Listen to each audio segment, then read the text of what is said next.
CRD pour essayer de procéder à l'évaluation de la campagne de commercialisation de l'anacarde avec tous les acteurs économiques, mais aussi les services techniques et les lignes maritimes qui interviennent dans la région de Ziguinchor.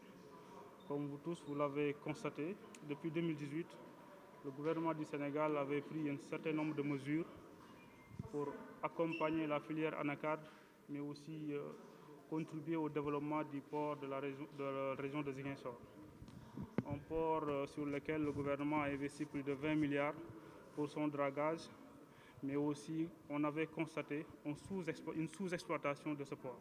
C'est à l'issue de cela que le gouvernement avait décidé de passer par la filière anacarde pour essayer de booster les exportations via le port de Ziguinchor, mais aussi booster l'emploi. Donc en 2018, comparé à 2017, où nous avions pu exporter que 54 tonnes via le port de Ziguinchor, ce qui constituait comparativement à la capacité d'exportation de la région de Ziguinchor un chiffre dérisoire. Donc en 2018, nous avions pu, grâce aux mesures de l'État du Sénégal, mais aussi à l'implication de tous les acteurs, exporter plus de 20 000 tonnes via le port de Ziguinchor, qui a aussi occasionné de nombreux emplois pour l'intérêt et aussi le développement de la région de Ziguinchor.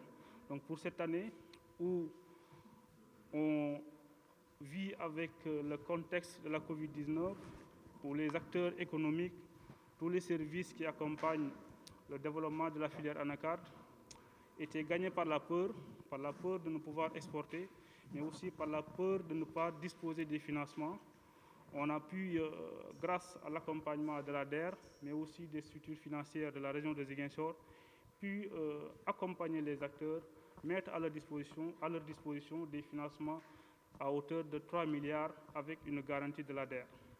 Ces financements ont permis aux opérateurs économiques de pouvoir exporter pour la campagne 2020 plus de 38 000 tonnes, 867 pour la campagne 2020, ce qui donne une valeur financière de plus de 22 milliards. Si vous regardez ces chiffres comparativement à l'année dernière, vous direz qu'il y a un manque, je ne sais pas, un gap par rapport à l'année dernière où nous avions eu 54 000 tonnes. Mais du fait des difficultés engendrées par la Covid-19, nous ne pouvons que nous féliciter, mais aussi nous réjouir de ces chiffres qui constituent des chiffres importants pour l'économie de la région de Ziguinchor, mais aussi des emplois générés par cette campagne de commercialisation. Comme vous le savez, l'anacarde a pris une certaine valeur dans la région de Ziguinchor et constitue l'une des filières les plus porteuses dans la région de Ziguinchor. Et pour ça, l'État du Sénégal l'a compris en mettant en place ce dispositif d'accompagnement par la DER, mais aussi par d'autres structures, avec des systèmes de financement innovants, à savoir le récépissé d'entrepôt, mais aussi la tierce détention que les banques comme la Banque agricole, Ecobank et d'autres services financiers essaient de mettre en œuvre pour accompagner les acteurs à disposer de ces financements. Comme à l'accoutumée, chaque fin de campagne, nous faisons l'évaluation de la campagne précédente. Donc la campagne 2020 que nous venons de terminer et faire l'évaluation de cette campagne. Donc avec ce CRD, on a soulevé beaucoup de problèmes. Et vous savez plus que moi qu'il y avait beaucoup de difficultés de Covid au moment où nous avons reçu des financements, qu'il y avait les couvre-feux, que personne ne pouvait déplacer d'une région ou d'une commune à une commune. Et malgré tout ça, nous nous sommes battus pour avoir des financements à travers la DER qui a poussé les banques à nous accompagner pour la commercialisation du produit de l'anacarde en Casamance. Vous savez plus que moi qu'aujourd'hui, c'est le produit phare, c'est le poumon de l'économie de la Casamance. Parce que souvent, l'État considère beaucoup, c'est l'arachide et le tourisme. Mais aujourd'hui, en réalité, si vous regardez la Sonacos, vous vous rendez compte que l'anacarde est devenu un produit phare où tout le monde s'y retrouve. Quand vous arrivez à Ziguinchor ou en Casamance en période de campagne, vous sentez et l'économie circule. Donc, cette évaluation nous a donné un résultat que nous-mêmes, acteurs, n'avons pas espéré. Et le résultat est que cette année, nous avons pu exporter au moins 39 000 tonnes. Pour vous dire en réalité, ça pouvait dépasser ça. Vous savez, les déplacements sont très... Il y avait des gens qui avaient des possibilités de faire autre chose qui n'est pas la même chose de ce que la mesure a demandé. Donc, compte tenu de tous ces facteurs, et nous demandons à l'État que l'évaluation de la campagne de l'ANARCAD en Casamance ne doit pas s'arrêter en Casamance, parce qu'il y a la zone de fatigue qu'on n'implique pas dans les statistiques, qui devait être dans les statistiques.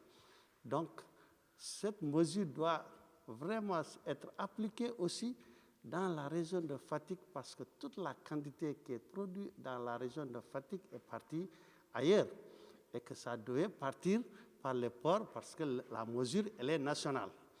Donc, malgré tout ça, nous sommes parvenus à avoir 22 milliards qui étaient générés. Nous remercions l'ADER. Pourquoi nous disons l'ADER? Nous, les acteurs, nous sommes beaucoup battus. Le président de cadre de concertation de Sédhiou, le président de cadre de concertation de Kolda et moi-même, nous nous sommes rendus plusieurs fois à Dakar, et que le COSEC qui nous a accompagnés auprès de l'ADER pour pouvoir au moins décanter la situation. Nos premières réunions, c'était délicat parce que les banques étaient réticentes et que l'ADER a appuyé. Ce résultat que nous avons, c'est le résultat de l'ADER. Parce que sans l'ADER, nous ne pouvons pas acheter. C'est que aussi les financements sont venus tardifs. Vous savez, au moment où nous avons reçu ces financements, ça a trouvé que nos partenaires indiens ont déjà rempli les magasins, ont acheté à des prix abordables, et que nous, la convention qui nous lie avec l'ADER, c'était d'accompagner les producteurs, et que l'argent est financé pour que les producteurs puissent se retrouver. Donc aujourd'hui, vous vous rendez compte que vous n'entendez personne, aucun producteur, de parler que la campagne n'est pas bonne. Eux, ils ont reçu ce qu'ils nous disent. Aujourd'hui, c'est les commerçants qui ont répondu à cet appel, qui sont dans des difficultés. Aujourd'hui, les 22 milliards que vous voyez, je vous dis, c'est partagé entre les prestataires de services et les producteurs. Les commerçants ne s'y retrouvent pas.